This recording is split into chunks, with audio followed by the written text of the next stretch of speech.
Janganlah kamu merupakan pasangan yang tidak seimbang dengan orang-orang yang tidak percaya, sebab persamaan apakah terdapat antara kebenaran dan kedurhakaan, atau bagaimanakah terang dapat bersatu dengan gelap? Jadi dalam perjanjian baru, pernikahan ditekankan harus sama-sama seiman. Bahkan di sana dikatakan kalau orang Kristen menikah dengan orang selain Kristen itu dikatakan pernikahan antara terang dan gelap.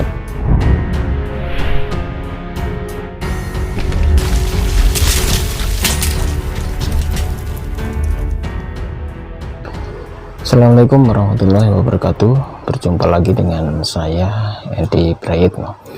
Kali ini saya akan menyoroti masalah gugatan terhadap pengadilan negeri di Surabaya, yaitu terkait kasus pernikahan beda agama. Bulan yang lalu kita sempat dihebohkan dengan dikabulkannya permintaan seseorang di pengadilan negeri Surabaya, yaitu masalah permintaan pernikahan beda agama ya.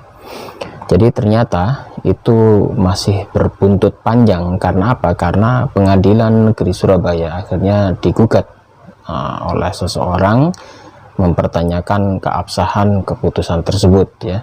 Karena apa? Karena keputusan ini bisa menjadikan sebuah presiden dan juga akan menjadi sering kejadian berulang ya, presiden buruk di kemudian hari.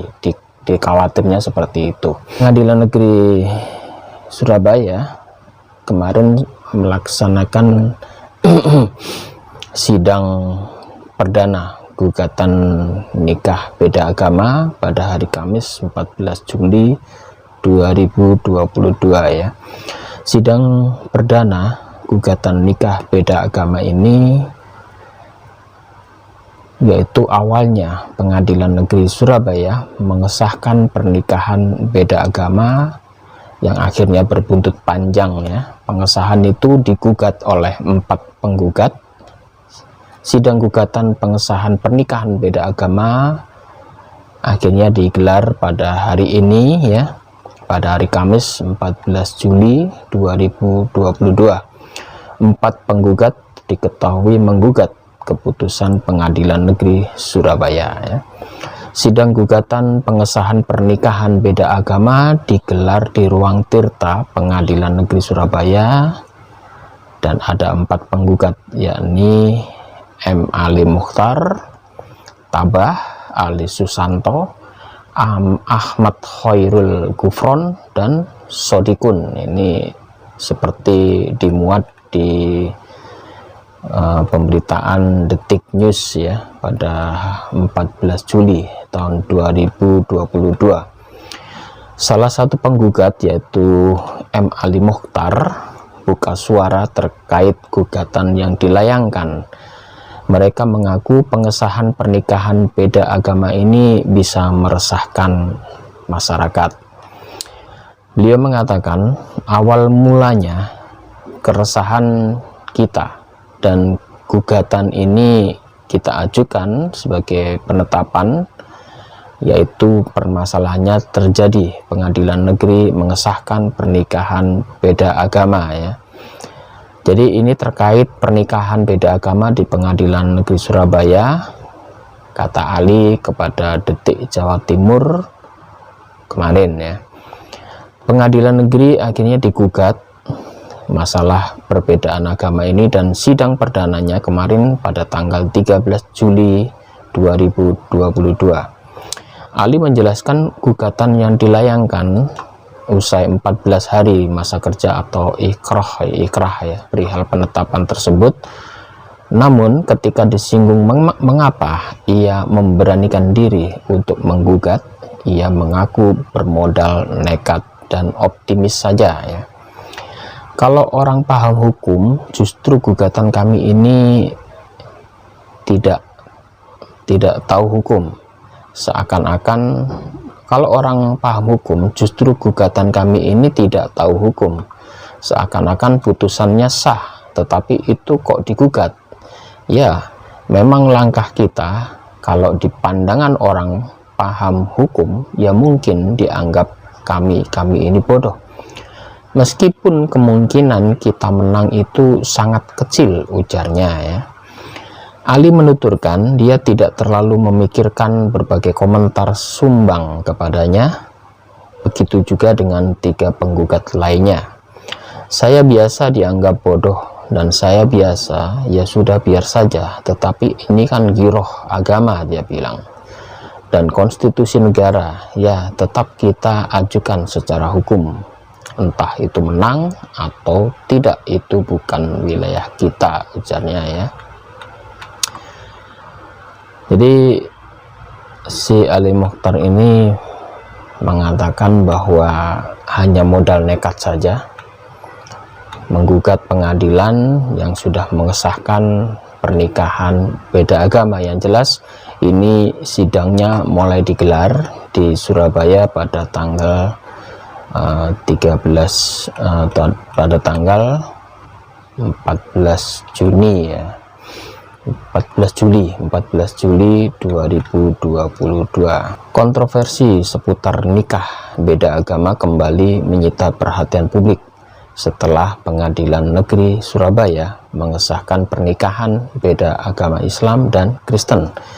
Dekan Fakultas Syariah dan Hukum Universitas Islam Negeri Jakarta, yaitu Profesor Tholibi Karli, mengatakan putusan ini menjadi presiden lahirnya putusan-putusan serupa bagi mereka nanti yang menikah beda agama di kemudian hari. Keputusan ini membuka keran bagi pengesahan peristiwa nikah beda agama selanjutnya, ujar Profesor Tholibi di Jakarta.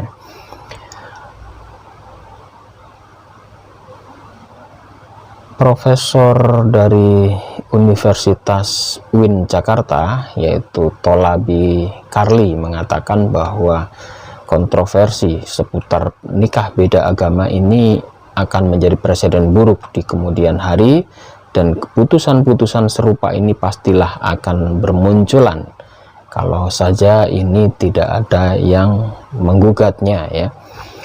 Dikatakan bahwa putusan Pengadilan Surabaya ini sebetulnya didasarkan pada pasal 35 dan 36 Undang-Undang Republik Indonesia nomor 23 tahun 2006 tentang administrasi kependudukan, yang menyatakan bahwa pencatatan perkawinan sebagaimana dimaksud dalam pasal 34 berlaku pula bagi A. perkawinan yang ditetapkan oleh pengadilan, dan B. perkawinan warga negara asing yang dilakukan di Indonesia atas permintaan warga negara asing yang bersangkutan.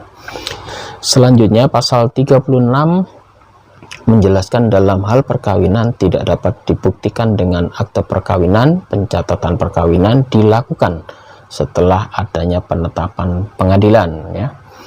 Profesor Tholibi menyebut sejumlah peristiwa nikah beda agama dalam beberapa waktu terakhir akan menjadi perhatian publik. Bahkan dalam batas-batas tertentu telah menciptakan keresahan sebagian kalangan ya, khususnya umat Islam. Beberapa waktu terakhir cenderung meningkat, dan perilaku pernikahan beda agama sering dipertontonkan justru di level-level atas, para petinggi, bahkan keluarga dan kerabat para petinggi negara ini, dan itu bisa menjadikan presiden buruk di kemudian hari yang akan dicontoh oleh warga rakyat lainnya ya.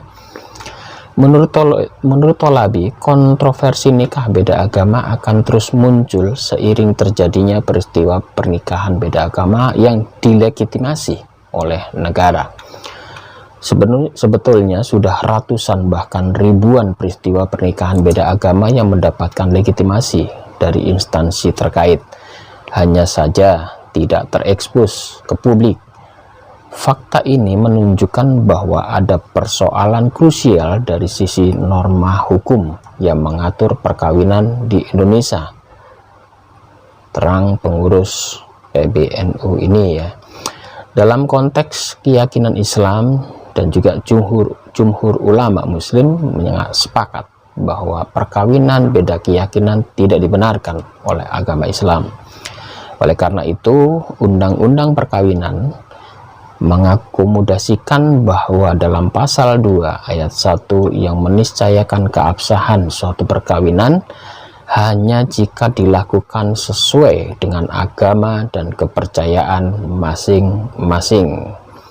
Demikian pula dalam pasal 8 ditegaskan tentang ketidakbolehan perkawinan yang dilarang agama. Larangan ini juga sejatinya dianut oleh berbagai agama meski dengan pengecualian atau dispensasi ya. Jadi sebetulnya sering kita melihat orang-orang yang beda agama menikah ya. Tetapi sebetulnya bagaimana sih pandangan dari agama masing-masing? Apakah diperbolehkan? Karena sering contohnya ini yang muncul adalah antara agama Islam dan agama Kristen. Dalam ajaran Islam jelas bahwa pernikahan beda agama dilarang oleh agama. Demikian juga agama Kristen, pastilah dia tidak memperbolehkan umatnya melakukan pernikahan beda agama, apalagi di sana ada istilahnya nikah gereja, di mana di samping pernikahan yang dicatat oleh negara, mereka juga melakukan ritual pernikahan secara gereja ya. Dan coba kita lihat bagaimana hukumnya pernikahan menurut agama Kristen, apakah betul-betul dilarang atau tidak. Jadi mereka sering mengakali larangan ini dengan cara mereka melakukan pernikahan 2 kali. Jadi masing-masing melakukan pernikahan 2 kali, atau yang salah satu harus ikut ke agama pilihan pasangannya. Jadi sering kita melihat orang mu'alaf, bersahadat, hanya ingin untuk melegalkan pernikahan ini. Dia hanya ingin sertifikat mu'alaf saja, dengan tujuan untuk menikah dengan jangka pendek ini, tujuan jangka pendek. Sebetulnya setelah itu akhirnya banyak sekali, baik itu kaum pria atau kaum wanitanya, akhirnya terseret masuk ke dalam agama pasangannya. Mana yang lebih kuat? Biasanya kalau wanita menikahi seorang pria yang non muslim, pastinya di kemudian hari dikhawatirkan si wanita Islam ini pasti akan terseret masuk ke dalam agama mereka. Meskipun di awal-awal si pria tersebut pura-pura ya, tanda kutip pura-pura menjadi mu'alaf hanya untuk melegalkan pernikahan mereka secara Islam supaya mendapatkan kartu mu'alaf. Setelah dia menikah, dia kembali ke agama lamanya, dan si perempuan ini kebanyakan akhirnya diminta mengikuti kehendak suaminya. Dan itu sering saya temukan di lapangan. Saya sebagai ketua pembina mu'alaf wilayah Jawa dan Bali sering sekali menemukan kasus-kasus semacam ini. Setelah istrinya diboyong masuk Kristen, keluarganya ini meminta tolong pada kami untuk bagaimana caranya supaya anaknya itu bisa sadar masuk Islam kembali, dan ini sudah terlambat sebetulnya. Jadi ini pentingnya kita mengetahui atau melakukan pemahaman ya kepada anak-anak kita, baik anak-anak laki-laki atau anak-anak perempuan kita, supaya mereka sebaiknya memilih pasangan yang seiman, seagama saja. Di samping tidak banyak resiko ya, dan juga tidak akan pusing nantinya mengatur bagaimana kalau terjadi 2 agama di dalam satu keluarga, bagaimana mengatur anak-anaknya dan sebagainya. Itu akan lebih mudah jika mereka lebih baik menikah dalam satu agama saja. Jadi ini saya kemukakan bagaimana pandangan pernikahan beda agama ini menurut agama Kristen ya, terutama agama Kristen dari Protestan ya. Larangan untuk pernikahan beda agama menurut Kristen tercatat di Perjanjian Lama dan Perjanjian Baru. Dalam Perjanjian Lama, larangan ini dibuat dengan tujuan agar umat Tuhan tidak mengikuti ajaran Allah asing yang membuat mereka meninggalkan Tuhan. Saya sebut Allah ini ya, karena ini ucapan yang sering dipakai oleh mereka ya, saya katakan Allah. Tertulis di dalam Ulangan pasal 7 ayat 3 sampai 4. Janganlah juga engkau mengawinkan dengan mereka anakmu perempuan, janganlah kau berikan kepada anak laki-laki mereka, ataupun anak perempuan mereka jangan kau ambil sebagai istri bagi anak laki-lakimu, sebab mereka akan membuat anakmu laki-laki menyimpang daripadaku, sehingga mereka beribadah kepada Allah lain. Maka murka Tuhan akan bangkit terhadap kamu dan ia akan memusnahkan engkau dengan segera ya. Jadi ini kitab Ulangan itu adalah kitab Taurat, tertulis di dalam kitab Perjanjian Lama. Kitab Taurat ini adalah sebetulnya adalah kitabnya orang Yahudi ya, tetapi dipakai juga dimasukkan dalam kitabnya orang Kristen, dinamakan kitab Perjanjian Lama. Sebetulnya kitab Ulangan ini adalah salah satu surat atau kitab yang ada di dalam 5 kitab Taurat ya, kitabnya Nabi Musa. Jadi Nabi Musa mengajarkan pada umat-umatnya bahwa mereka harus menikahkan putra-putrinya orang-orang yang mempunyai agama, yang menyembah pada Tuhan yang sama, bukan orang-orang yang di luar kelompok mereka ya. Kemudian di dalam Perjanjian Baru ini menurut ajaran Kristen juga ada larangan menikahkan mereka dengan agama lain. Itu tertulis di dalam 2 Korintus pasal 6 ayat 14. Janganlah kamu merupakan pasangan yang tidak seimbang dengan orang-orang yang tidak percaya, sebab persamaan apakah terdapat antara kebenaran dan kedurhakaan, atau bagaimanakah terang dapat bersatu dengan gelap? Jadi dalam Perjanjian Baru pernikahan ditekankan harus sama-sama seiman. Bahkan di sana dikatakan kalau orang Kristen menikah dengan orang selain Kristen itu dikatakan pernikahan antara terang dan gelap. Jadi orang Islam itu dianggap ajaran gelap dan mereka ajaran terang.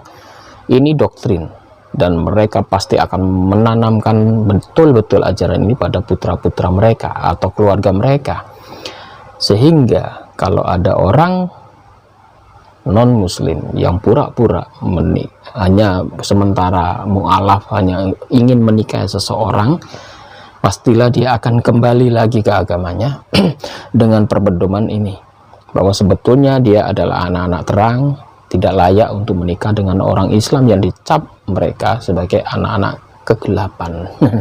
Bayangkan, orang-orang Islam dicap sebagai orang-orang kegelapan. Jadi jangan dibuat main-main ya, masalah pernikahan beda agama ini. Biasanya kalau orang sudah jatuh cinta itu udah buta, tidak memikirkan akibatnya. Dan sudah saya tunjukkan bahwa doktrin agama Kristen keras terhadap mereka yang menikah di luar agama mereka, dan mereka menghendaki pasti harus pasangan yang beda agama harus ikut mereka. Ini doktrin mereka, di dalam kitab-kitab mereka ada ya. Jadi kita wajib mendidik anak-anak kita supaya yang sudah menginjak remaja, yang sudah waktunya menikah, seyogyanya dicarikan jodoh yang seiman ya. Bagaimana pandangan di dalam Islam? Menurut Islam jelas beda agama tidak diperbolehkan. Jadi perkawinan beda agama, baik terang-terangan atau sembunyi-sembunyi, Islam melarang perkawinan beda agama berdasarkan firman Allah di dalam Al-Baqarah ayat 221.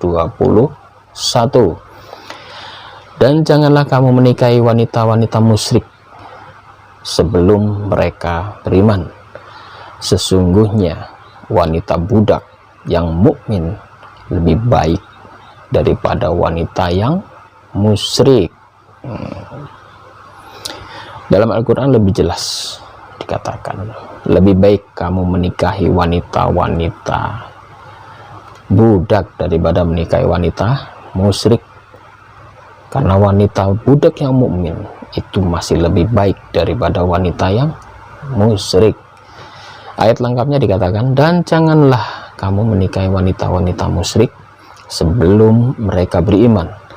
Sesungguhnya wanita budak yang mukmin lebih baik daripada wanita yang musyrik, walaupun dia menarik hatimu. Dan janganlah kamu menikahkan orang-orang musyrik atau sebelum mereka beriman. Sesungguhnya budak yang mukmin lebih baik daripada orang musyrik, walaupun dia menarik hatimu.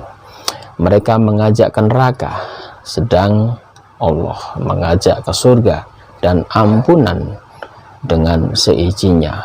Dan Allah menerangkan ayat-ayatnya kepada manusia supaya mereka mengambil pelajaran.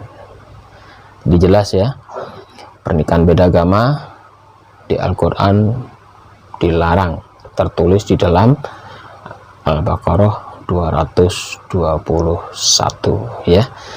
Jadi demikian pemaparan masalah pernikahan beda agama yang belakangan ini marak. Biasanya orang-orang yang dari Islam liberal ya mengatakan bahwa agama semua sama, kita dikaburkan, sengaja dikaburkan, bahkan ada pendangkalan iman Islam dengan tujuan kalau ada terjadi kawin campur semacam ini maka sudah tidak karu-karuan ya. Bayangkan satu gelas air dicampur dengan satu gelas minyak, bagaimana bisa bersatu? Hancur sudah, tidak bisa menjadi air, juga tidak bisa menjadi minyak, rusak. Demikian dengan keluarga yang dinikahkan dengan beda agama, meskipun awal-awalnya mereka pasti lagi jatuh cintanya sehingga matanya menjadi buta. Setelah menjadi anak, berkeluarga, problem-problem akan segera muncul. Anak-anaknya ini akan dididik agama siapa? Atau lebih parah lagi, Anda akan ditarik masuk ke dalam agama mereka ya. Jadi wajib berhati-hati. Demikian seruan dari saya. Jadi saya mohon maaf jika ada salah kata. Dan untuk para donatur saya, dan ini dari saya dari Yayasan Pembina Mu'alaf At-Tauhid ya, selalu tidak ada bosan-bosannya mengingatkan Anda sekalian tetap memegang teguh agama Islam. Apapun keadaannya, jangan Anda tergoda masuk ke dalam agama orang lain, bahkan itu godaan, baik itu godaan laki-laki atau godaan perempuan yang menyeret Anda dalam sebuah pernikahan ya. Kasus-kasus semacam ini yang kami tangani sangat banyak sekali, dan itu menjadi pelajaran buat Anda. Sebelum Anda terlambat, Anda lebih baik menyadari ini. Demikian dari saya. Dan untuk para donatur yang sudah menyumbang kemarin kesuksesan Hari Raya Idul Kurban, kita berhasil mendapatkan sekitar 9 sapi dan 10 kambing sudah kita korbankan di daerah-daerah pembinaan mu'alaf ya, di wilayah-wilayah di luar pulau atau di Pulau Jawa yang tersebar mulai di Papua, kemudian di Irian, di Manado, Sulawesi ya, kemudian di wilayah-wilayah lain, Jakarta, Jogja, Surabaya, Gresik dan sebagainya. Dan untuk para donatur yang ingin menyumbangkan dananya, kami masih membuka kotak amal untuk Anda untuk disalurkan, karena saat ini kami masih membangun pondok pesantren di Jombang. Saat ini kita masih dalam tahap pembangunan musola masjid, dan selanjutnya akan kita bangun pondoknya ya. Dan yang ingin membantu kelancaran channel saya secara pribadi, yang ingin membantu saya secara pribadi bisa lewat rekening pribadi saya di BCA ya. Semua ada di deskripsi, bisa Anda salurkan ke sana. Demikian dari saya, terima kasih sebanyak-banyaknya atas perhatiannya dan Anda sudi menonton video-video saya. Dan tak lupa saya tetap ingatkan, ayo masuk Islam yang belum menjadi Islam, yang sudah Islam pertahankan agama Anda, yang sudah menjadi mu'alaf pertahankan iman Anda meskipun apapun godaan dan cobaan yang Anda lalui. Demikian dari saya, wabillahi taufiq wal hidayah. Wassalamualaikum warahmatullahi wabarakatuh.